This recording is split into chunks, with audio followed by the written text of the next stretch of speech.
Hi friends, welcome to my channel. First time ನನ್ನ channel ನೋಡ್ತಾರೆ subscribe ಮಾಡ್ಕೊಳ್ಳಿ friends. ಇದು ಬಂದುಬಿಟ್ಟು ಒಂದು ಮೋಟಿವೇಶನ್ ವಿಡಿಯೋ ಅಂತಲೇ ಹೇಳ್ಬೋದು. ಫುಲ್ ವಿಡಿಯೋ ನೋಡಿ ಫ್ರೆಂಡ್ಸ್. ಇದು ಬಂದುಬಿಟ್ಟು ಫಾಲ್ಸ್ ಹಾಕ್ತಾಯಿದ್ದೀನಿ. ಏನಕ್ಕಪ್ಪ ಅದು ನೈಟು, ಏನಕ್ಕಪ್ಪ ಅಂದರೆ ಇದು ಶುಕ್ರವಾರದ ನೈಟು ಹಾಕ್ತಾ ಇರೋದು. ಶನಿವಾರ ಕೊಡಲೇಬೇಕಿತ್ತು. ಅದು ಉಕ್ಸಾಕೋರು, ಫಾಲ್ಸ್ ಹಾಕೋರು ಊರಿಗೆ ಹೋಗಿದ್ರು. ಇವಾಗ ಒಬ್ಬರು ಸಿಕ್ಕಿದ್ದಾರೆ. ಆಲ್ರೆಡಿ ನಾನು ಒಂದು ವಿಡಿಯೋದಲ್ಲಿ ಹೇಳಿದ್ದೆ, ಆಗದೇ ಇದ್ದಾಗ ತುಂಬಾ ಕಷ್ಟ ಆಗುತ್ತೆ ಅಂತ. ಆ ಥರನೇ ಇವಾಗ ಸಿಕ್ಕಿದ್ರು. ಉಕ್ಸು, ಎಮ್ಮಿಂಗು, ಜಿಗ್ಜಾಗು ಫಾಲ್ ಎಲ್ಲ ಮಾಡ್ತಾರೆ ಅವರೇನೆ. ಆದರೆ ಊರಿಗೆ ಹೋಗಿದ್ರು. ಅರ್ಜೆಂಟ್ ಕೊಡಲೇಬೇಕಿತ್ತು. ಆವಾಗ ಅಂದರೆ ಅದು ಅಲ್ಲದೆ ಅವರು ಇಲ್ಲಿಯವರಲ್ಲ, ನಮ್ಮ ಕಸ್ಟಮರ್ ಇಲ್ಲಿಯವರಾದ್ರೂ ಅವರ ರಿಲೇಷನ್ಗಳೆಲ್ಲ ಜಯನಗರದಲ್ಲಿರೋದು. ಅಲ್ಲಿಗೆ ಇವರು ನಾಳೆ ಬರ್ತಾರೆ ತೊಗೊಂಡೋಗೋಕ್ಕೆ, ನೀವು ರೆಡಿ ಮಾಡಿಬಿಡಿ, ಮತ್ತೆ ನಾವು ಹೋಗೋಕ್ಕಾಗಲ್ಲ ಅಂತ ಹೇಳಿದ್ರು. ಅವ್ರಿಗೋಸ್ಕರ ಬ್ಲೌಸ್ ಎಲ್ಲ ರೆಡಿ ಮಾಡಿದ್ದೆ, ಫಾಲ್ಸ್ ಹಾಕಿರಲಿಲ್ಲ. ಆಮೇಲೆ ಇನ್ನೊಂದು ಏನಪ್ಪ ಅಂದರೆ, ಈಗ ನಮ್ಮ ಕಸ್ಟಮರ್ಸು ಎಲ್ಲ ಸ್ಟಿಚಿಂಗೇ ಮಾಡಿಸ್ಕೋತಾರೆ. ಅದೇನೋ ಎಮ್ಮಿಂಗ್ ಬೇಕು ಅಂತ ಏನು ಕೇಳಲ್ಲ. ನಾನು ಆಗಿನಿಂದನೂ ಇವ್ರಿಗೆ ಸ್ಟಿಚಿಂಗೇ ಮಾಡೋದು. ಹಂಗಾಗಿ ತೊಂದರೆ ಇಲ್ಲ. ಸ್ಟಿಚಿಂಗ್ ಮಾಡೋಣ ಅಂದ್ಬಿಟ್ಟು ಎಲ್ಲ ಜೋಡಿಸ್ಕೊಂಡೆ. ಫಾಲ್ಸು ಮತ್ತು ಎಲ್ಲದಕ್ಕೂ ಹಾಕಿ ರೆಡಿ ಮಾಡಿಕೊಂಡು ಸ್ಟಿಚ್ ಮಾಡ್ತಾಯಿದ್ದೀನಿ. ಈ ಟೈಲರಿಂಗಲ್ಲಿ ಬರೀ ಟೈಲರಿಂಗ್ ಕಲ್ತ್ಬಿಟ್ರೆ ಆಗ್ಬಿಡಲ್ಲ, ಅದನ್ನು ನಿಭಾಯಿಸೋ ಶಕ್ತಿನೂ ಇರಬೇಕಾಗುತ್ತೆ. ಈಗ ಒಂದು ಟೈಲರಿಂಗ್ ಕಲ್ತ ಮೇಲೆ ನೀವು ಇವಾಗ ಈ ಹಬ್ಬಗಳಲ್ಲಂತೂ ತುಂಬಾ ಪ್ರಾಬ್ಲಮ್ ಆಗುತ್ತೆ. ಏನಕ್ಕಪ್ಪ ಅಂದರೆ, ಈಗ ನಮ್ಮ ಅವರು ಉಕ್ಸ ಕೊಡ್ತಾರಲ್ಲ, ಅವ್ರು ಏನು ಮಾಡ್ತಾರೆ, ಹಬ್ಬಗಳಲ್ಲಿ ಅವ್ರ ಮನೆ ಕ್ಲೀನಿಂಗ್ ಇರುತ್ತೆ, ಅದಿರುತ್ತೆ ಇದಿರುತ್ತೆ ಅಂದ್ಬಿಟ್ಟು ಅವರು ಬರೋಲ್ಲ. ಅಂಥ ಟೈಮಲ್ಲಿ ನಾವೇ ಮಾಡಬೇಕು. ನಾವು ಹಂಗೆ ಅವರು ಹೇಳ್ದಾಗೆ ಅಯ್ಯೋ ನಮಗೂ ಕೆಲಸ ಇದು ಏನು ನಮ್ಮ ಮನೆ ಕೆಲಸ ಇದೆ, ಅದು ಇದೆ ಅಂತ ಹೇಳೋಕ್ಕಾಗಲ್ಲ. ಯಾಕೆಂದರೆ ನಮ್ಮ ವೃತ್ತಿನೇ ಅದು. ಅವ್ರು ಬಿಡ್ಬೋದು, ಅವ್ರು ಇವತ್ತು ಇಲ್ದಾರೆ ನಾಳೆ ಮಾಡ್ಕೊಳ್ಳೋಣ, ಸದ್ಯಕ್ಕೆ ಇಷ್ಟು ಸಾಕು ಅಂದ್ಬಿಟ್ಟು ಅವ್ರು ಕೈ ಬಿಟ್ಬಿಡ್ತಾರೆ. ಆದರೆ ನಾವು ಆ ಥರ ಬಿಡೋಕ್ಕಾಗಲ್ವಲ್ಲ, ನಮ್ಮ ಕಸ್ಟಮರ್ನ ಇದು ಮಾಡೋಕ್ಕಾಗಲ್ಲ. ಹಾಗಾಗಿ ನಾವು ಎಷ್ಟೇ ಕಷ್ಟ ಆಗಲಿ ನೈಟ್ ನೋಡ್ತಾ ಇರ್ಬೋದು, ಸಖತ್ತು ನಿದ್ದೆ ಬಂದುಬಿಟ್ಟಿತ್ತು. ನಿದ್ದೆ ಎಳಿತೈತೆ, ಆದರೆ ಕೊಡಲೇಬೇಕಲ್ಲ ಅನ್ನೋದಕ್ಕೋಸ್ಕರ ಫುಲ್ಲು ಸ್ಟಿಚ್ ಮಾಡ್ತಾನೇ ಇದ್ದೀನಿ. ಅಂದರೆ ಅದೇ ಹೇಳ್ದಂಗೆ ಎಲ್ಲ ಸ್ಟಿಚಿಂಗು, ಅದು ಎಮ್ಮಿಂಗ್ ಏನೂ ಇಲ್ಲ, ಸೈಡ್ ಸ್ಟಿಚ್ ಮಾಡಿ ಹಾಗೇ ಫಾಲ್ಸ್ ಎಲ್ಲ ಸ್ಟಿಚ್ ಮಾಡ್ತಾಯಿದ್ದೀನಿ. ಈ ಥರ ಇರುತ್ತೆ. ಹಾಗಾಗಿ ಈ ಟೈಲರಿಂಗಲ್ಲಿ ನೀವು ಇವಾಗ ಓದ್ತಾ ಇರಲಿ, ಯಾರಾದರೂ ಒಬ್ಬರು ಟೈಲರಿಂಗ್ನ ಕಲಿಸಿ ಸ್ವಲ್ಪ ಒಂದು ಸೆಕೆಂಡ್ ಹ್ಯಾಂಡ್ ಮಿಷಿನ್ ತೊಗೊಂಬಿಟ್ಟು ಸ್ವಲ್ಪ ಟಚ್ ಕೊಡಿ. ಅದರಲ್ಲಿ ಏನಕ್ಕಪ್ಪ ಆಗುತ್ತೆ ಅಂದರೆ, ಇವಾಗ ನಿಮ್ಮ ಬಟ್ಟೆಗಳನ್ನೇ ಹೊಲ್ಕೋಬೋದು. ಇವಾಗ ಹೊರಗಡೆ ತೊಗೊಂಡೋಗಿ ಕೊಡೋದಕ್ಕಿಂತ ಈಗ ಹೊಸ ಟಾಪ್ಗಳು ತೊಗೋತೀರಾ, ಹೊಸ ಬಟ್ಟೆಗಳು ಸ್ಟಿಚ್ ಮಾಡೋದಿರುತ್ತೆ, ರೀಸ್ಟಿಚ್ಚು. ಹಂಗಾಗಿ ಒಂದು ಮಿಷಿನ್ ತೊಗೊಂಡು ಅದನ್ನ ಸ್ವಲ್ಪ ಪ್ರಾಕ್ಟೀಸ್ ಮಾಡಿಸಿ. ಯಾಕಪ್ಪ ಅಂದರೆ, ಇದು ನಿಮಗೆ ಇವತ್ತಲ್ಲ ನಾಳೆ ಅಕಸ್ಮಾತ್ ಏನು ಕೆಲಸನೂ ಆಗಲಿಲ್ಲ ಅಂದಾಗ ಇದೇ ನಿಮ್ಗೆ ಕೈ ಹಿಡಿತೀವಿ. ಈಗ ಎಷ್ಟೋ ಓದಿರೋರೆಲ್ಲ ಇದೇ ಕೆಲಸ ಮಾಡ್ತಾಯಿದ್ದಾರೆ. ಇವಾಗ ನಾವೂ ಸುಧಾ ಇದೇ ಕೆಲಸದಲ್ಲೇ. ಇವಾಗ ನಮ್ಗೆ ಹೊರಗಡೆ ಹೋಗಿ ಕೆಲಸ ಮಾಡೋದು ತುಂಬಾ ಕಷ್ಟ ಇದೆ. ಇವಾಗ ಒಂದು ಗಾರ್ಮೆಂಟ್ಸ್ಗೆ ಹೋಗ್ತೀವಿ ಅಂದರೆ ಒಂದು 10,000 15,000 ಸಂಬಳ ಕೊಡ್ತಾರೆ. ಬೆಳಿಗ್ಗೆ ಹೋಗಿ ಸಂಜೆ ಬರಬೇಕು. ಆಮೇಲೆ ಟೈಮ್ ಕರೆಕ್ಟಾಗಿ ಹೋಗಬೇಕು, ಇಲ್ಲಾಂದರೆ ಅವ್ರ ಹತ್ರ ಬೈಸ್ಕೊಳ್ಳೋದಿರುತ್ತೆ. ಆಮೇಲೆ ಅಲ್ಲಿ ಪ್ರೊಡಕ್ಷನ್ ಜಾಸ್ತಿ ಚೆನ್ನಾಗಿ ಕೊಡಬೇಕು, ಆ ಥರ ಎಲ್ಲ ಇರುತ್ತೆ. ನೀವು ಟೈಲರಿಂಗ್ ಕಲ್ತ್ಕೊಂಡ್ಬಿಟ್ರೆ ಟೈಲರಿಂಗಲ್ಲೇನು ನೀವು ಬ್ಲೌಸ್ನೇ ಕಲಿಬೇಕಾಗಿಲ್ಲ. ಫಾಲ್ಸ್ ಹಾಕಿ ಜಿಗ್ಜಾಗ್ ಮಾಡಿ, ಇವಾಗ ಆಲ್ಟ್ರೇಷನ್ ಬಟ್ಟೆಗಳು ಸ್ಟಿಚ್ ಮಾಡಿ, ಇವಾಗ ನಿಮ್ಮ ಬಟ್ಟೆಗಳನ್ನೇ ಸ್ಟಿಚ್ ಮಾಡ್ತಾಯಿದ್ರೆ ಅಕ್ಕಪಕ್ಕವ್ರು ಕೊಟ್ಟೇ ಕೊಡ್ತಾರೆ. ಓಕೆನಾ. ಇವಾಗ ಡ್ರೆಸ್ಗಳು ಸ್ಲೀವ್ ಅಟ್ಯಾಚ್ ಮಾಡೋದು, ಸೈಡ್ ಫಿಟ್ಟಿಂಗ್ ಮಾಡೋದು, ಅದು ಬೇಕಾದರೆ ಕಮೆಂಟ್ ಮಾಡಿ. ನಿಮ್ಗೆ ಯಾರಿಗಾದ್ರೂ ನಮ್ಗೆ ಅದು ಗೊತ್ತಿಲ್ಲ, ಸೈಡ್ ಫಿಟ್ಟಿಂಗ್ ಮಾಡೋದು ಗೊತ್ತಿಲ್ಲ, ನೈಟಿ ಟಾಪು ಇವೆಲ್ಲನೂ ಬೇಕಾದರೆ ಸ್ಲೀವ್ ಅಟ್ಯಾಚ್ ಮಾಡೋದು ಹೇಗೆ, ಸೈಡ್ ಫಿಟ್ಟಿಂಗ್ ಮಾಡೋದು ಹೇಗೆ ಅಂತ ಕಮೆಂಟ್ ಮಾಡಿದ್ರೆ ನಾನು ತೋರಿಸ್ಕೊಡ್ತೀನಿ. ಓಕೆನಾ. ಯಾವ ರೀತಿ ಫಿಟ್ಟಿಂಗ್ ಮಾಡೋದು, ಉದ್ದ ಸ್ಲೀವ್ಸ್ ಇದ್ದಾಗ ಹೇಗೆ, ಹಾಫ್ ಸ್ಲೀವ್ಸ್ ಬಂದಾಗ ಹೇಗೆ, ಅದೆಲ್ಲನೂ ಬೇಕಾದರೆ ನಾನು ವೀಡಿಯೋ ಮಾಡಾಕ್ತೀನಿ. ಓಕೆನಾ. ನಿಮ್ಗೆ ಯಾರಿಗಾದ್ರೂ ಬೇಕು ಅಂದರೆ ಕಮೆಂಟ್ ಮಾಡಿ. ಹಂಗಾಗಿ ಅದನ್ನು ಮಾಡ್ಕೊಂಡೋದ್ರೂ ಸಾಕು. ಇವಾಗ ಒಂದು ಪಕ್ಷ ನೀವು ಬೇರೆಯವ್ರಿಗೆ ಮಾಡಿಕೊಟ್ಟಿಲ್ಲ ಅಂದರೂ ನಿಮ್ಮ ಬಟ್ಟೆಗಳು ಹೊಲ್ಕೊಬೋದಲ್ಲ ಅಲ್ವಾ. ಇವಾಗ ಅದನ್ನೇ ಹಂಗೆ ಅಂದರೆ ಅವ್ರಿಗೆ ಇಷ್ಟ ಬರಬೇಕು, ನಾವು ಹೊಲಿಬೇಕು, ನಮ್ಮ ಬಟ್ಟೆಗಳು ನಾವು ಮಾಡ್ಕೋಬೇಕು. ಸುಮ್ಮನೆ ಹೊರಗಡೆ ಹೋಗಿ ಕಾಯೋದಕ್ಕಿಂತ ನಮ್ಮ ಬಟ್ಟೆಗಳು ನಾವು ಸ್ವಲ್ಪ ಇವಾಗ ಹರಿದೋಗಿರುತ್ತೆ, ಸ್ವಲ್ಪ ಹೊಸ ಬಟ್ಟೆಗಳು ಹೊಲಿಗೆ ಬಿಟ್ಟೋಗಿರುತ್ತೆ, ಅವಾಗ ಅಲ್ಲೇ ಸ್ಟಿಚ್ ಮಾಡ್ಕೊಂಬಿಡ್ಬೋದು. ನಿಮ್ಮ ಮನೇಲೇ ಮಿಷಿನ್ ಇದ್ದರೆ ಅಲ್ವಾ, ಆ ಥರ ಮಾಡ್ಕೋಬೋದು. ಹಾಗಾಗಿ ನೀವು ಅವ್ರು ಓದೋದನ್ನು ನಿಲ್ಲಿಸಿ ಕಲಿಸಿ ಅಂತ ನಾನು ಹೇಳಲ್ಲ. ಓದುತ್ತಾ ಇದ್ದರೆ ಓದಲಿ, ಅದ್ರ ಜೊತೆ ಪಾರ್ಟ್ ಟೈಮ್ ಜಾಬ್ ಥರ ಮಾಡ್ಕೊಳ್ಳಿ. ಓಕೆನಾ. ಹಂಗನ್ಬಿಟ್ಟು ಇದನ್ನೇ ಮಾಡೋದು ಬೇಡ, ಸ್ವಲ್ಪ ಕಲಿಸ್ತಾ ಬನ್ನಿ, ಕಲ್ತ್ಕೊಳ್ಳಿ.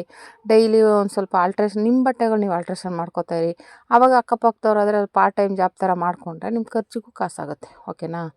ಹಂಗನ್ಬಿಟ್ಟು ಬರೀ ಇದನ್ನೇ ಮಾಡೋದು ಬೇಡ. ನೀವು ಓದೋದಿದ್ರೆ ಅದನ್ನು ಮಾಡ್ಕೊಂಡು ಅದ್ರ ಜೊತೆಗೆ ಇದನ್ನು ಮಾಡ್ಕೋಬೇಕು. ಈಗ ಟೈಲರಿಂಗ್ ಕೆಲಸ ಅಂತೂ ನೀವು ಯಾವತ್ತಿಗೂ ಕೈ ಬಿಡಲ್ಲ. ಓಕೆನಾ. ನೀವು ಎಂಥ ಹಬ್ಬಗಳಿರಲಿ ಏನೇ ಆದ್ರೂ ಟೈಲರಿಂಗ್ ಕೆಲಸ ಮಾತ್ರ ಕೈ ಹಿಡಿಯುತ್ತೆ. ಓಕೆನಾ. ಬಟ್ಟೆಗಳಂತ ಹಾಕ್ಕೋತಾರೆ, ಜಾಸ್ತಿ ಇಲ್ಲ ಅಂದರೂ ಕಮ್ಮಿ ಅಮೌಂಟಲ್ಲಾದರೂ ಸ್ಟಿಚ್ ಮಾಡ್ಬೋದು. ಓಕೆನಾ. ಇವಾಗ ಬೇರೆ ಕಡೆ ಒಂದು ₹100 ಅಂದರೆ ನಾವು ₹80 ತೊಗೋಬೋದು, ₹80 ಸ್ಟಿಚ್ ಮಾಡ್ಬೋದು. ಆ ಥರ ಇರುತ್ತೆ. ಇವಾಗ ನಾನು ಹೇಳ್ದಂಗೆ ಪೆಟಿಕೋಟು, ನೈಟಿ, ಟಾಪ್ಸ್ ಅಂತೂ ರೆಗ್ಯುಲರಾಗಿ ಇದ್ದೇ ಇರುತ್ತೆ. ಈಗ ಫುಲ್ ಸ್ಟಿಚ್ ಮಾಡೋದಿರುತ್ತೆ, ಸ್ಲೀವ್ ಅಟ್ಯಾಚ್ ಮಾಡೋದಿರುತ್ತೆ, ಒಂದು ಸ್ವಲ್ಪ ಲೂಸ್ ಇದೆ ಸೈಡ್ ಫಿಟ್ಟಿಂಗ್ ಮಾಡಿಕೊಡಿ ಅಂತಾರೆ. ಈ ಥರ ಎಲ್ಲ ಇರುತ್ತೆ. ಹಂಗಾಗಿ ನೀವು ಟೈಲರಿಂಗ್ ಒಂದು ಕಲ್ತ್ಕೊಂಡ್ಬಿಟ್ರೆ ಆರಾಮಾಗಿ ನೀವು ಮನೇಲೇ ಅರ್ನಿಂಗ್ ಮಾಡ್ಬೋದು. ಓಕೆನಾ. ಇವಾಗ ಹೊರಗಡೆ ಹೋಗಿ ಕೆಲಸ ಮಾಡೋರ್ಗೆ ಗೊತ್ತಿರುತ್ತೆ ಎಷ್ಟು ಕಷ್ಟ ಅಂತ. ಇವಾಗ ಮನೆ ಕೆಲಸ ಮೇಂಟೈನ್ ಮಾಡಿ ಹೋಗಿ ಆಚೆ ಕಷ್ಟಪಟ್ಕೊಂಡು ದುಡ್ಡು ಬಿಟ್ಟು ಮತ್ತೆ ಬಂದು ಮನೇಲಿ ಕಷ್ಟಪಡಬೇಕು ಅಂದರೆ ತುಂಬಾ ಟಯರ್ಡ್ ಆಗಿಬಿಡುತ್ತೆ. ಈ ಕೆಲಸದಲ್ಲಿ ಆಗಲ್ಲ. ಇವಾಗ ನೋಡಿ, ಅಕಸ್ಮಾತ್ ನನ್ನ ಇದರಲ್ಲೇ ಹೇಳ್ತೀನಿ. ಇವಾಗ ನಾವು ಅರ್ಜೆಂಟ್ ಕೊಡಬೇಕು ಅಂದಾಗ ಈ ಥರ ನೈಟ್ ಡ್ಯೂಟಿ ಮಾಡ್ತೀವಿ, ನಾಳೆ ರೆಸ್ಟ್ ಮಾಡ್ತೀವಿ. ಓಕೆನಾ. ಮತ್ತು ನಾಳೆ ಮಧ್ಯಾಹ್ನ ಮೇಲೆ ಮಾಮೂಲಿ ಸ್ಟಾರ್ಟ್ ಮಾಡ್ಕೋತೀವಿ. ನಮ್ಮನ್ನ ಯಾರೂ ಕೇಳಲ್ಲ, ಯಾಕೆ ಬೆಳಗ್ಗೆ ಬೇಗ ಎದ್ದಿಲ್ಲ, ಬೇಗ ಮಾಡಿಲ್ಲ, ಬೇಗ ಬಂದಿಲ್ಲ ಅಂತ ಯಾರೂ ನಮ್ಮನ್ನು ಕೇಳಲ್ಲ. ನಮ್ಮದು ಆ್ಯಕ್ಚುಲಿ ಮನೆ ಹತ್ರನೇ ಇರೋದ್ರಿಂದ ಶಾಪು, ನಾನು ಸ್ವಲ್ಪ ಹೆಚ್ಚು ಕಡಿಮೆಲೆ ತೆಗಿತೀನಿ ಅಂಗಡಿನ. ಯಾಕೆಂದರೆ ನೈಟ್ ಲೇಟ್ ಆಗಿರುತ್ತಲ್ವ, ಅಂಥ ಟೈಮಲ್ಲಿ ಸ್ವಲ್ಪ ಲೇಟಾಗಿ ತೆಗಿತೀನಿ. ಓಕೆನಾ. ಇವಾಗ ನಮ್ಮದೇ ಆಗಿರೋದ್ರಿಂದ ಯಾರೂ ನಮ್ಮನ್ನು ಇದು ಮಾಡಲ್ಲ, ಯಾಕೆ ಲೇಟಾಗಿ ಬಂದ್ರಿ, ಏನು ಮಾಡಿದ್ರಿ, ಏನೂ ಮಾಡೋಕ್ಕಾಗಲ್ಲ. ನಾವು ಇವಾಗ ಒಂದು ದಿನ 5 ಬ್ಲೌಸ್ ಹೊಲಿತೀವಿ, ಒಂದು ದಿವಸ 6 ಬ್ಲೌಸ್ ಹೊಲಿತೀವಿ, ಒಂದು ದಿವಸ 10 ಬ್ಲೌಸ್ ಹೊಲಿತೀವಿ. ನಮ್ಮನ್ನು ಯಾರು ಇಷ್ಟು ಬ್ಲೌಸ್ ಹೊಲಿದ್ರಿ ಯಾಕೆ, ಅಷ್ಟು ಹೊಲಿದ್ರಿ ಯಾಕೆ, ಯಾರೂ ಕೇಳಲ್ಲ. ಓಕೆನಾ. ಹಾಗಾಗಿ ಈ ಟೈಲರಿಂಗ್ ಕೆಲಸನಂತೂ ಮನೇಲಿ ಒಬ್ಬರು ಕಲಿಯೋ ಥರ ನೀವು ಇಂಟ್ರೆಸ್ಟ್ ಕೊಟ್ಟು ಕಲಿಸೋ ಥರ ಮಾಡ್ಕೋಬೇಕಾಗುತ್ತೆ. ಒಬ್ಬರು ಕಲ್ತ್ಕೊಂಡ್ರೆ ಮುಂದಕ್ಕೆ ಅದು ಇವಾಗಿಲ್ಲ ಅಂದ್ರೂ ಮುಂದಕ್ಕೆ ಹೋಗ್ತಾ ಇವಾಗ ಏನು ಕೆಲಸನೂ ಆಗಿಲ್ಲಪ್ಪ ಅಂದಾಗ ಇವಾಗ ಇದರಲ್ಲೇ ನೀವು ಎಷ್ಟೋ ಅರ್ನಿಂಗ್ ಮಾಡ್ಬೋದು. ಓಕೆನಾ. ಯಾಕೆಂದರೆ ನಾವು ಮಾಡ್ತಾ ಇರೋದನ್ನೇ ಇದು ಮಾಡಿರೋದು. ಆ್ಯಕ್ಚುಲಿ ನನ್ನ ಮಗನಿಗೂ ಅದಕ್ಕೆ ನಾನು ಅಪರೆಲ್ ಡಿಸೈನ್ಸ್ಗೆ ಹಾಕಿದ್ದೀನಿ. ಆದರೆ ನನ್ನ ಮಗಳು ಹೋಗಿ ಪ್ಯಾರಾಮೆಡಿಕಲ್ಗೆ ಸೇರ್ಕೊಂಡ್ಬಿಟ್ಲು, ಹಂಗಾಗಿ ಅವಳಿಗೆ ಅಷ್ಟಿದಿಲ್ಲ. ಇವಾಗ ನನ್ನ ತಂಗಿ ಮಗಳು ಈಗ ಅವಳು ಸ್ವಲ್ಪ ಕಲಿತಾ ಇದ್ದಾಳೆ. ನಂದು ಆಲ್ರೆಡಿ ಜಾಕ್ ಮಿಷಿನ್ ತೊಗೊಂಡ್ಮೇಲೆ ಚಿಕ್ಕ ಮಿಷಿನ್ ಅವಳಿಗೆ ಕೊಟ್ಟಿದ್ದೀನಿ, ಕಲಿತಾ ಇದ್ದಾಳೆ. ಅವ್ಳಿಗೆ ತುಂಬ ಇಂಟ್ರೆಸ್ಟ್ ಇದೆ. ಅಂದರೆ ನಮ್ಮ ಬಟ್ಟೆಗಳು ಹೊಲ್ಕೊಳ್ಳೋಣ, ಇವಾಗ ಒಂದು ಸ್ವಲ್ಪ ಲೂಸ್ ಇರುತ್ತೆ, ಇಟ್ಕೊಡಿ ಅಂತ ಬೇರೆಯವ್ರ ಹತ್ರ ಕೇಳೋ ಬದಲು ನಾವೇ ಹೊಲ್ಕೋಬೋದು ಅಲ್ವಾ. ಹಾಗಾಗಿ ನಿಮ್ಮ ಮನೇಲಿ ಒಬ್ಬರಿಗೆ ಕಲಿಸಿ ಸ್ವಲ್ಪ ಟಚ್ ಕೊಡಿ. ಅಂದರೆ ನೀವು ನಾನು ಹೇಳ್ದಂಗೆ ಬ್ಲೌಸ್ ಕಲಿಸಿ ಅಂತ ಹೇಳ್ತಿಲ್ಲ, ಮಿಷಿನ್ ತುಳಿಯೋದು ಕಲಿಸಿ. ಆಲ್ಟ್ರೇಷನ್ ಬಟ್ಟೆಗಳೇನು ಆಟೋಮೆಟಿಕಾಗಿ ಹೊಲಿಬೋದು. ಮಿಷಿನ್ ತುಳಿಯೋಕ್ಕೆ ಬಂದರೆ ನಿಮಗೆ ಒಂದು ಸೆಕೆಂಡ್ ಹ್ಯಾಂಡ್ ಮಿಷಿನ್ ತೊಗೊಳ್ಳಿ. ಸೆಕೆಂಡ್ ಹ್ಯಾಂಡ್ ಒಂದು ₹5,000 ಸಿಗುತ್ತೆ ಮಿಷನ್ನು. ಬೇಕಂದರೆ ಕಮೆಂಟ್ ಮಾಡಿ. ಇಲ್ಲಿ ನಮ್ಮ ಮನೆ ಹತ್ರನೇ ಒಂದು ಸೆಕೆಂಡ್ ಹ್ಯಾಂಡ್ ಮಿಷಿನ್ಗಳು ಸಿಗೋ ಶಾಪ್ಗಳು ಇದೆ. ಒಂದಲ್ಲ ಸುಮಾರು ಅಂಗಡಿಗಳಿದ್ದಾವೆ. ನೀವು ಬೇಕಂದ್ರೆ ಅಲ್ಲಿ ಹೋಗಿ ಪರ್ಚೇಸ್ ಮಾಡ್ಬೋದು. ಸೆಕೆಂಡ್ ಹ್ಯಾಂಡ್ಲು ಹೊಸದು ಎಲ್ಲ ಸಿಗುತ್ತೆ. ನಾನು ಜಾಕ್ ಮಿಷಿನ್ ತೊಗೊಬಂದಲ್ಲ ಅಲ್ಲಿ, ಬೇಕಾದರೆ ಅಡ್ರೆಸ್ ಹೇಳ್ತೀನಿ, ಬೇಕು ಅಂದರೆ ನೀವು ಅಲ್ಲಿ ಹೋಗಿ ನೋಡ್ಬೋದು. ಓಕೆನಾ. ಹಂಗಾಗಿ ಟೈಲರಿಂಗ್ ಕೆಲಸ ಎಷ್ಟೋ ಜನ ಕೀಳಾಗೂ ನೋಡ್ತಾರೆ. ಆದರೆ ಇದನ್ನು ಮಾತ್ರ ನಾನು ದೇವ್ರಿಗಿಂತ ಹೆಚ್ಚು ಅಂತಲೇ ಹೇಳ್ತೀನಿ. ಯಾಕೆಂದರೆ ನೋಡಿ, ನಾನು ಗಾರ್ಮೆಂಟ್ಸಲ್ಲೂ ಕೆಲಸ ಮಾಡಿದ್ದೀನಿ, ಎಮ್ಮಿಂಗ್ ಹುಕ್ಸು ಹಾಕಿದ್ದೀನಿ, ಒಂದಷ್ಟು ದಿನ ಪೆಟಿಕೋಟು ಸ್ಟಿಚ್ ಮಾಡಿದ್ದೀನಿ. ಓಕೆನಾ. ಅದರಲ್ಲಿ ಇವಾಗ ಒಬ್ಬರ ಕೈ ಕೆಳಗೆ ಕೂತ್ಕೊಂಡು ಕೆಲಸ ಮಾಡಬೇಕು. ಇದಾದರೆ ನಮ್ಮ ಸ್ವಂತವಾಗಿರುತ್ತೆ. ಇನ್ನು ಹೇಳ್ದಂಗೆ ಇವಾಗ ಬ್ಲೌಸ್ಗಳ್ನೇ ಕಲಿಬೇಕು ಅಂತ ಏನಿಲ್ಲ. ಹೇಳ್ದಂಗೆ ನೀವು ಆಲ್ಟ್ರೇಷನ್ ಬಟ್ಟೆಗಳು ಮಾಡ್ತಾಯಿದ್ರೆ ಆಟೋಮೆಟಿಕ್ ಒಂದೊಂದು ಗಿರಾಕಿಗಳು ಬಂದಾಗ ನಮ್ಮದೊಂದು ಸ್ವಲ್ಪ ಡ್ರೆಸ್ ಹೊಲ್ಕೊಡು, ಇಲ್ಲ ಸ್ವಲ್ಪ ಸ್ಟಿಚ್ ಬಿಟ್ಟೋಗಿದೆ ಹೊಲ್ಕೊಡು, ಇಲ್ಲ ಹೊಸ ಟಾಪ್ ತಂದಿದೆ ಹೊಲ್ಕೊಡು ಅಂತ ಬಂದೇ ಬರ್ತಾರೆ. ಇವಾಗ ಅಕ್ಕಪಕ್ಕದವ್ರು ನಿಮ್ಮ ಹತ್ರ ಮಿಷಿನ್ ಇದೆ ಅಂದಾಗ, ನಿಮ್ಮ ಮಿಷಿನ್ ಇದ್ದು ನೀವು ಸ್ಟಿಚಿಂಗ್ ಮಾಡ್ತಾಯಿದ್ದೀರಾ, ನಿಮ್ಮ ಬಟ್ಟೆಗಳು ನೀವು ಹೊಲ್ಕೋತಾ ಇದ್ದೀರಾ ಅಂದಾಗ ಬಂದೇ ಬರ್ತಾರೆ. ಓಕೆನಾ. ಹಂಗಾಗಿ ನೀವು ಆ ಥರ ಮಾಡ್ಕೋಬೇಕು. ಮನೇಲಿ ಒಬ್ರು ಕಲ್ತ್ಕೊಂಡ್ರೆ ತಪ್ಪೇನೂ ಇಲ್ಲ. ಟೈಲರಿಂಗಲ್ಲಂತೂ ತುಂಬಾ ಬೆನಿಫಿಟ್ ಇದೆ. ಓಕೆನಾ. ಹಂಗಾಗಿ ಆರಾಮಾಗಿ ಕಲ್ತ್ಕೊಂಡು ನೀವು ಅರ್ನಿಂಗ್ ಮಾಡಬಹುದು. ಓಕೆನಾ. ನಾನು ನೋಡಿ ಚಿಕ್ಕ ಮಿಷಿನ್ ತೊಗೊಂಡಿದ್ದೆ, ಆಮೇಲೆ ದೊಡ್ಡ ಮಿಷಿನ್ ತೊಗೊಂಡೆ, ಇವಾಗ ಜುಕ್ಕಿ ಮಿಷಿನ್ ತೊಗೊಂಡಿದ್ದೀನಿ, ಜಾಕ್ ಮಿಷಿನು. ಓಕೆನಾ. ಹಾಗೆ ಒಂದೊಂದು ಸ್ಟೆಪ್ ಬೈ ಸ್ಟೆಪ್ಪೇ ಎತ್ಕೊಂಡು ಹೋಗ್ತಾಯಿದ್ರೆ, ನಾನು ಮನೇಲಿ ಮಾಡ್ತಿದ್ದೆ, ಇವಾಗ ಅಂಗಡೀಲಿ ಮಾಡ್ತಾಯಿಲ್ಲ, ಒಂದು ಚಿಕ್ಕದಾಗಿ ಅಂಗಡಿನೇ ಮಾಡ್ಕೊಂಡಿದ್ದೀನಿ. ಹಾಗೆ ಒಂದೊಂದು ಮೆಟ್ಲೆ ಹತ್ಕೊಂಡು ಒಂದು ಲೆವೆಲ್ಗೆ ಬರ್ಬೋದು. ಓಕೆನಾ. ನನಗೆ ಹೇಳ್ಬೇಕು ಅಂದರೆ ಕೊರೋನಾ ಟೈಮಲ್ಲಿ ಇಲ್ಲಿ ಯಾರೋ ಸಿಗ್ತಾ ಇರಲ್ವಲ್ಲ ಟೈಲರ್ಸು. ನಾನು ಆಲ್ರೆಡಿ ಮನೆ ಹತ್ರ ಆಗಿರೋದ್ರಿಂದ ಬಾಗಿಲು ತೆಗಿತಿದ್ದೆ. ಅವಾಗ ಕಸ್ಟಮರ್ಸ್ ಬಂದಿದ್ರು. ನನಗೆ ಕೊರೋನಾ ಟೈಮಲ್ಲಿ ತುಂಬಾ ಹೆಲ್ಪ್ ಆಗಿದೆ ಇದು. ಆಮೇಲೆ ಕೆಲವೊಬ್ಬರು ಮಾಸ್ಕ್ಗಳು ಹೊಲ್ಕೊಡೋದು, ಆವಾಗ ತುಂಬಾ ಇರೋ ಬಟ್ಟೆಗಳಲ್ಲೇ ಮಾಸ್ಕ್ ಹೊಲಿದು ಸೇಲ್ ಮಾಡಿದ್ದೀನಿ. ಆ ಥರ ತುಂಬಾ ಬೆನಿಫಿಟ್ ಇದೆ. ಹಂಗಾಗಿ ಇವಾಗ ಮನೆಗಳಲ್ಲೇ ಮಾಡೋದ್ರಿಂದ ತುಂಬಾ ಬೆನಿಫಿಟ್ ಇದೆ. ಹಂಗನ್ಬಿಟ್ಟು ದೊಡ್ಡದಾಗಿ ಅಂಗಡಿ ಮಾಡಬೇಕು, ದೊಡ್ಡದಾಗಿ ಇದು ಮಾಡಬೇಕು ಆ ಥರ ಯೋಚನೆ ಇದೆ. ದೊಡ್ಡ ಅಮೌಂಟ್ ಇಟ್ಕೊಂಡಿರ್ಬೇಕು ನೀವು ಬೂಟಿಕ್ ಥರ ಮಾಡ್ತೀನಿ ಅನ್ನೋದಾದರೆ ದೊಡ್ಡದಾಗಿ ₹1,00,000 ಅಮೌಂಟ್ ಇಟ್ಕೊಂಡು ಮಾಡಿದ್ರೆ ಆಗುತ್ತೆ. ನೀವು ಚಿಕ್ಕದಾಗಿ ಮನೇಲೇ ಮಾಡ್ಕೋತೀನಿ ಸಾಕು. ಇವಾಗ ನೀವು ಹೊರಗಡೆ ಹೋಗಿ ಮಾಡೋದಕ್ಕಿಂತ ಮನೇಲಿ ಮಾಡ್ಕೊಳ್ಳೋದಕ್ಕೆ ಇದು ತುಂಬಾ ಹೆಲ್ಪ್ ಆಗುತ್ತೆ. ಓಕೆನಾ. ಇವಾಗ ನಾವು ಹಂಗೇ ಸ್ಟೆಪ್ ಬೈ ಸ್ಟೆಪ್ ಹತ್ಕೊಂಡೇ ಬಂದಿರೋದು. ನಾನು ಹೇಳಿಲ್ಲ ಫಸ್ಟು ಒಂದಷ್ಟು ದಿನ ಟೈಲರ್ ಅಂಗಡಿಲಿ ಕೆಲಸ ಮಾಡಿದ್ದೀನಿ, ಗಾರ್ಮೆಂಟ್ಸಲ್ಲಿ ಕೆಲಸ ಮಾಡಿದ್ದೀನಿ, ಪೆಟಿಕೋಟ್ ಹೊಲ್ದಿದ್ದೀನಿ. ಎಮ್ಮಿಂಗ್ ಉಗ್ಸಾಕೋಕ್ಕೆ ಬರೀ 3 ರೂಪಾಯಿ ಕೊಡ್ತಾಯಿದ್ರು. ಒಂದು ಬ್ಲೌಸ್ಗೆ 3 ರೂಪಾಯಿ. ಒಂದು ಇದು ಫಾಲ್ಸ್ ಹಾಕೋಕ್ಕೆ ಬರೀ 5 ರೂಪಾಯಿ ಕೊಡ್ತಾಯಿದ್ರು. 5 ರೂಪಾಯಿ, 6 ರೂಪಾಯಿ, 8 ರೂಪಾಯಿ ಹಂಗೆಲ್ಲ ಸ್ಟಿಚ್ ಮಾಡಿರೋದ್ರಿಂದನೇ ನಮ್ಗೆ ಇದ್ರ ಬಗ್ಗೆ ಗೊತ್ತಾಗುತ್ತೆ. ಇವತ್ತು ನಾನೇ ಒಬ್ಬರಿಗೆ 20 ರೂಪಾಯಿ ಕೊಡ್ತೀನಿ. ಎಮ್ಮಿಂಗು ಉಗ್ಸಾಕೋದಕ್ಕೆ 20 ರೂಪಾಯಿ, 20 ರೂಪೀಸ್ ಕೊಡ್ತೀವಿ. ಜಿಗ್ಜಾಗು ಫಾಲ್ಸಿಗೆ ಬಂದುಬಿಟ್ಟು 60 ರೂಪೀಸ್ ಕೊಡ್ತೀವಿ. ಓಕೆನಾ, ಫಾಲ್ಸ್ ಎಲ್ಲ ಕೊಟ್ಟು. ಹಂಗಾಗಿ ಅವರು ಜಿಗ್ಜಾಗು ಫಾಲ್ಸ್ ಎಲ್ಲ ಹಾಕಿ ಒಂದು ಕಡೆ ಎಮ್ಮಿಂಗ್ ಮಾಡಿ ಸ್ಟಿಚಿಂಗ್ ಮಾಡಿ ಒಂದು ಕಡೆ ತಂದು ಕೊಡ್ತಾರೆ. ಈ ಥರ ಇರುತ್ತೆ. ಹಂಗಾಗಿ ಈ ಥರ ಸಿಕ್ಕುತ್ತೆ ಅಂದರೆ ಪ್ರಯತ್ನ ಪಡಬೇಕು.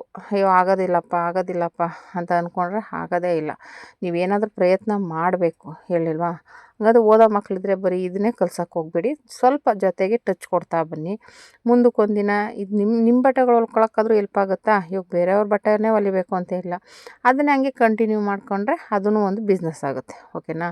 ಈ ಥರ ಟೈಲರಿಂಗ್ ಬಿಸ್ನೆಸ್ಸಲ್ಲಿ ಎಷ್ಟು ಜನ ಇಂಪ್ರೂವ್ ಆಗಿ ಯಾವ ಥರ ಬದುಕ್ತಾ ಇದ್ದಾರೆ ಅಂತ ನೀವು ನೋಡ್ತಾ ಇರ್ಬೋದು. ನನಗಂತೂ ಇದು ನಾನು ಕಲಿಬೇಕಾದ್ರೇ ಅನ್ನಿಸ್ತಿತ್ತು. ಆದರೆ ಇವತ್ತು ನಾವಿಷ್ಟು ಇದರಿಂದ ಅನ್ನ ತಿಂತಾಯಿದ್ದೀವಿ ಅಂದರೆ ನನಗೆ ಒಂಥರ ಹೆಮ್ಮೆ ಅನಿಸುತ್ತೆ. ಮನೆಯಲ್ಲೇ ಇದ್ಕೊಂಡು ಮನೆ ಕೆಲಸ ಮಾಡಿಕೊಂಡು ಈ ಥರ ಒಂದು ಟೈಲರಿಂಗ್ ಶಾಪ್ ಮಾಡಿಕೊಂಡು ಇಲ್ಲೇ ಎಲ್ಲ ಕೆಲಸನೂ ಮಾಡ್ತೀವಿ ಅಂದರೆ ಒಂಥರ ಹೆಮ್ಮೆ ಅಲ್ವಾ. ಹಂಗಾಗಿ ನೀವು ಟೈಲರಿಂಗ್ ಕಲ್ತ ಮೇಲೆ ಮಾಮೂಲಿ ಅದು ಆಗೇ ಆಗುತ್ತೆ. ಸ್ವಲ್ಪ ಕಸ್ಟಮರ್ ಬರೋಂಗಾದ್ರೆ ಆವಾಗ ನಾವು ಎಲ್ಲ ಕೆಲಸನೂ ಮಾಡಬೇಕಾಗುತ್ತೆ. ನೋಡಿ, ಇವಾಗ ಅವ್ರು ಬಂದಿಲ್ಲ ಅಂದ್ರೂ ನಾನು ಬಿಡೋಕ್ಕಾಗಲ್ಲ. ಅವರಿಲ್ಲ ಅಂದರೂ ನಾನೇ ಎಲ್ಲ ರೆಡಿ ಮಾಡಿ ಬೆಳಗ್ಗೆನೇ ಕೊಡಬೇಕು. ಹಂಗಾಗಿ ಫಾಲ್ಸ್ಗಳೆಲ್ಲ ಹಾಕ್ಬಿಟ್ರೆ ಬ್ಲೌಸ್ ಎಲ್ಲ ರೆಡಿ ಇದೆ, ಒಂದು ಸ್ವಲ್ಪ ಉಗ್ಸಾಕಬೇಕು. ಅದನ್ನು ಹಾಕ್ಬಿಟ್ಟು ಬೆಳಗ್ಗೆಗೆ ಫಸ್ಟ್ ಫಾಲ್ಸ್ ಎಲ್ಲ ರೆಡಿ ಮಾಡಿಬಿಡೋಣ, ಆಮೇಲೆ ಉಗ್ಸಾಕ್ಬಿಟ್ಟು ಬೆಳಗ್ಗೆನೇ ಕೊಟ್ಟರೆ ಆಯಿತು ಅಂದ್ಬಿಟ್ಟು ಎಲ್ಲ ರೆಡಿ ಮಾಡ್ತಾ ಇರುವಂಥದ್ದು. ಓಕೆನಾ.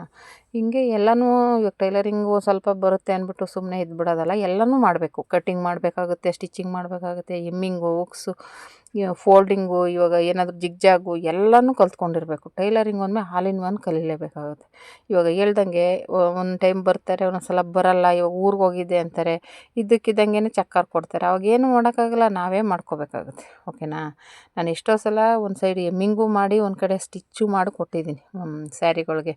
ಈ ನಡುವೆ ಏನು ಮಾಡ್ತೀನಿ ಅಂದರೆ ಸ್ವಲ್ಪ ಅವರಿಲ್ಲ ಅಂದಾಗ ಹೇಳ್ತೀನಿ, ಅವರಿಲ್ಲ ಎಮ್ಮಿಂಗ್ ಮಾಡೋಕ್ಕಾಗಲ್ಲ, ಸ್ಟಿಚಿಂಗೇ ಮಾಡಿಸ್ಕೊಳ್ಳಿ, ನೆಕ್ಸ್ಟ್ ಟೈಮ್ ಮಾಡಿಸ್ಕೊಳ್ಳಿ ಅಂತ ಹೇಳ್ಬಿಟ್ಟು ಅವ್ರಿಗೆ ಸ್ಟಿಚಿಂಗೇ ಮಾಡಿಕೊಡ್ತೀನಿ. ಓಕೆನಾ. ಸ್ಟಿಚಿಂಗು ಗಟ್ಟಿಯಾಗಿರುತ್ತೆ, ತೊಂದರೆ ಏನಿಲ್ಲ. ಒಬ್ಬೊಬ್ರು ಮಾತ್ರ ಎಮ್ಮಿಂಗೇ ಬೇಕು ಅಂತ ಕೇಳ್ತಾರೆ. ಆ ಥರದ ಕಸ್ಟಮರು ಇದ್ದಾರೆ. ಏನೂ ಮಾಡೋಕ್ಕಾಗಲ್ಲ. ಟೈಲರಿಂಗಲ್ಲಿ ಎಲ್ಲ ಥರದ ಕಸ್ಟಮರು ಬರ್ತಾರೆ. ಒಬ್ರು ಎಮ್ಮಿಂಗ್ ಬೇಕು ಅಂತಾರೆ, ಒಬ್ಬರು ಸ್ಟಿಚಿಂಗ್ ಬೇಕು ಅಂತಾರೆ. ಇವಾಗ ನಾವು ಸೈಡ್ ಹೊಲಿಯೋಕೆ ಹೋದರೆ ಒಬ್ಬರು ಸೈಡು ಮಿಷಿನೆಲ್ಲ ಸ್ಟಿಚ್ ಮಾಡಿ ಅಂತಾರೆ, ಒಬ್ಬರು ಜಿಗ್ಜಾಗೇ ಬೇಕು ಅಂತಾರೆ. ಈ ಥರ ಎಲ್ಲ ಥರದ ಕಸ್ಟಮರ್ಸು ಬರ್ತಾರೆ. ಓಕೆನಾ. ಹಂಗಾಗಿ ಈಗ ನಿಮಗೆ ಯಾರಿಗಾದ್ರೂ ಇಂಟ್ರೆಸ್ಟ್ ಇದ್ದರೆ ಕಲ್ತ್ಕೊಳ್ಳಿ, ಇಂಪ್ರೂವ್ ಆಗಿ. ನಾನು ಹೇಳ್ದಂಗೆ ನೀವು ಬರೀ ಬ್ಲೌಸ್ ಹೊಲಿಯೋದೇ ಕಲಿತೀನಿ ಅಂತ ತಲೆ ಕೆಡ್ಸ್ಕೊಳಕ್ಕೆ ಹೋಗಬೇಡಿ. ಓಕೆನಾ.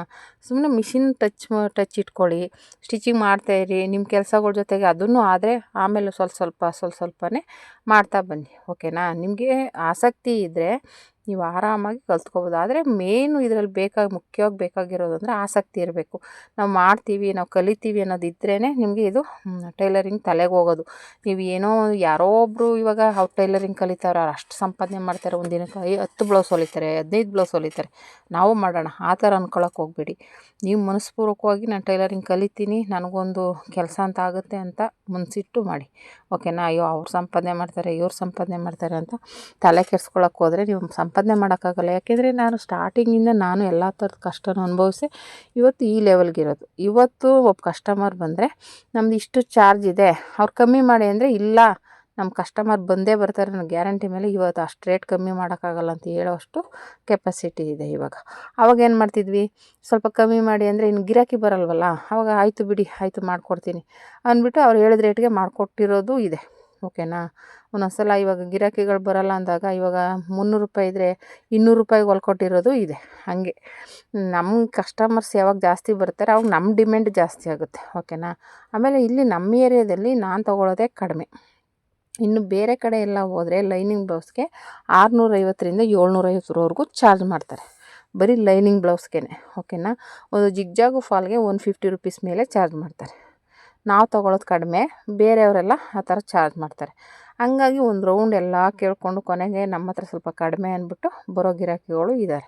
ಓಕೆನಾ, ಈ ಥರ ಇರುತ್ತೆ. ಆಮೇಲೆ ನಾನು ಜಾಸ್ತಿ ಮಾಡೋಕ್ಕೆ ಹೋಗಲ್ಲ. ನಾನು ಎಷ್ಟಿದೆ ಅಷ್ಟರಲ್ಲೇ ನಮ್ಗೆ ಎಷ್ಟು ಕಸ್ಟಮರ್ ಬರ್ತಾರೋ ಅಷ್ಟರಲ್ಲೂ ಮೇಂಟೈನ್ ಮಾಡ್ಕೊಂಡು ಹೋಗ್ತೇನೆ. ನನಗೆ ಸ್ಟಿಚ್ ಮಾಡೋಕ್ಕೆ ಕಸ್ಟಮರ್ಗೇನು ಕಡಿಮೆ ಇಲ್ಲ.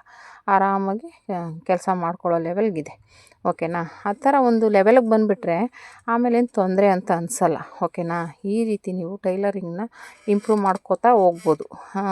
ಇವಾಗ ನೀವು ಏನೋ ಓದಿರ್ತೀರ, ಅವಾಗ ಕೆಲಸಗಳೇ ಸಿಗಲ್ಲ.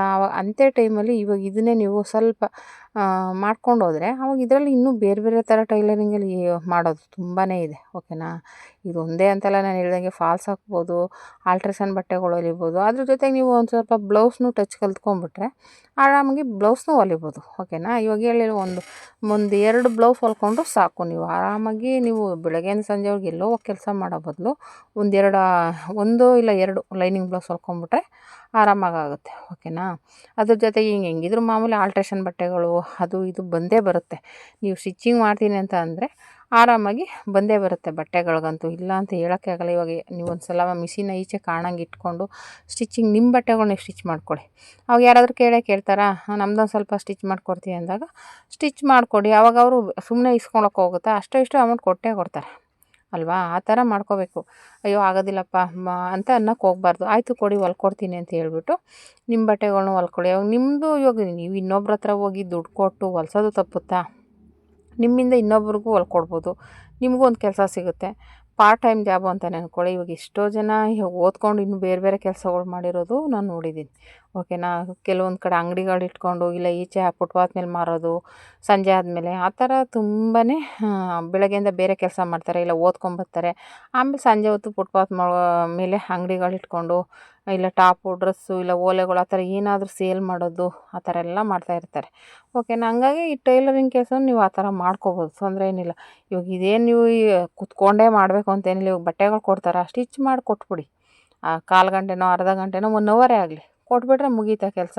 ಆಮೇಲೆ ನಿಮ್ಮ ಕೆಲಸ ಏನಿರುತ್ತೆ, ಓದೋದೋ ಬರೆಯೋದೋ ಬೇರೆ ಕೆಲಸನೋ ಆರಾಮಾಗಿ ಮಾಡ್ಕೋಬೋದು. ಓಕೆನಾ, ಹಂಗಾಗಿ ಈ ಕೆಲಸನಂತೂ ಯಾರೂ ಮಿಸ್ ಮಾಡ್ಕೋಬೇಡಿ. ಟೈಲರಿಂಗ್ ಕೆಲಸನ ದೇವ್ರ ಕೆಲಸ ಅಂತಲೇ ಮಾಡಬೇಕು. ಈ ಗಾರ್ಮೆಂಟ್ಸ್ಗಿಂತ ಇದು ಬೆಟರು ಅಂತಲೇ ಹೇಳ್ತೀನಿ. ಗಾರ್ಮೆಂಟ್ಸಲ್ಲಾದರೆ ಟೈಮಿಂಗ್ಸ್ಗೆ ಹೋಗ್ಬಿಟ್ಟು ಅವ್ರು ಹೇಳ್ದಂಗೆ ಮಾಡಬೇಕು, ಕೆಲಸನ ಫಾಸ್ಟಾಗಿ ಮಾಡಬೇಕು, ಪ್ರೊಡಕ್ಷನ್ ಕೊಡಲೇಬೇಕು. ಇಷ್ಟು ಶರ್ಟ್ಗಳು ಇಷ್ಟು ಹೊಲಿಬೇಕು ಅಂದರೆ ಅಷ್ಟು ಹೊಲಿಲೇಬೇಕು. ಓಕೆನಾ, ಆ ಥರ ಇರುತ್ತೆ. ಇವಾಗ ನಮ್ಮದೇ ಸ್ವಂತ ಆದರೆ ಯಾರೂ ನಮ್ಮನ್ನು ಕೇಳಲ್ಲ, ನಮ್ಮ ಇಷ್ಟಾನುಸಾರ ಹೊಲಿಬೋದು, ಇಲ್ಲ ರೆಸ್ಟ್ ಮಾಡ್ಬೋದು. ಹಂಗಾಗಿ ನೀವು ಈ ಥರ ಒಂದು ಟೈಲರಿಂಗ್ ಮನೆಯಲ್ಲೇ ಮಾಡಿ, ನಾನು ಶಾಪ್ ಮಾಡಿ ಅಂತ ಹೇಳಲ್ಲ. ಶಾಪ್ಗಾದರೆ ತುಂಬಾ ಬಂಡವಾಳ ಹಾಕಿ ಅವೆಲ್ಲ ಮಾಡಬೇಕಾಗುತ್ತೆ. ಆಮೇಲೆ ನಾನು ಹೇಳ್ದಂಗೆ ಒಂದು ಸೆಕೆಂಡ್ ಹ್ಯಾಂಡ್ ಮಿಷಿನ್ ತೊಗೊಳ್ಳಿ, ಆರಾಮಾಗಿ ಮನೇಲೇ ಹೊಲಿರಿ. ಓಕೆನಾ, ನಿಮ್ಮ ಬಟ್ಟೆಗಳು ಹೊಲ್ಕೊಂಡು ಸ್ಟಾರ್ಟ್ ಮಾಡಿ, ಬೇರೆಯವ್ರ ಬಟ್ಟೆ ಹೊಲಿಯೋಕೆ ಹೋಗ್ಬಿಡಿ. ಬದಲು ಮಿಷಿನ್ ತುಳಿಯೋದು ಕಲ್ತ್ಕೊಳ್ಳಿ, ಆಮೇಲೆ ನಿಮ್ಮ ಬಟ್ಟೆಗಳನ್ನೇ ಹೊಲ್ಕೊಳ್ಳಿ. ಹೊಸದು ಹಳೇದು ಎಲ್ಲ ಸ್ಟಿಚ್ ಮಾಡ್ತಾ ಬನ್ನಿ. ಆಮೇಲೆ ಅಕ್ಕಪಕ್ಕದವ್ರು ಯಾರಾದರೂ ಕೇಳಿದ್ರೆ ಹೊಲ್ಕೊಡಿ. ಹಾಗೆ ಇಂಪ್ರೂವ್ ಮಾಡ್ಕೋತಾ ಬರಬೇಕು. ಒಂದೊಂದು ಮೆಟ್ಲೆ ಹತ್ತಾ ಹೋಗಬೇಕು. ನೀವು ಒಂದೇ ಸಲ ಮೇಲೆ ಹತ್ಬಿಡ್ತೀನಿ ಅಂದರೆ ಆಗಲ್ಲ. ಓಕೆನಾ ಫ್ರೆಂಡ್ಸ್, ಈ ವಿಡಿಯೋ ಇಷ್ಟ ಆದರೆ ಲೈಕ್ ಮಾಡಿ, ಶೇರ್ ಮಾಡಿ, ಕಮೆಂಟ್ ಮಾಡಿ.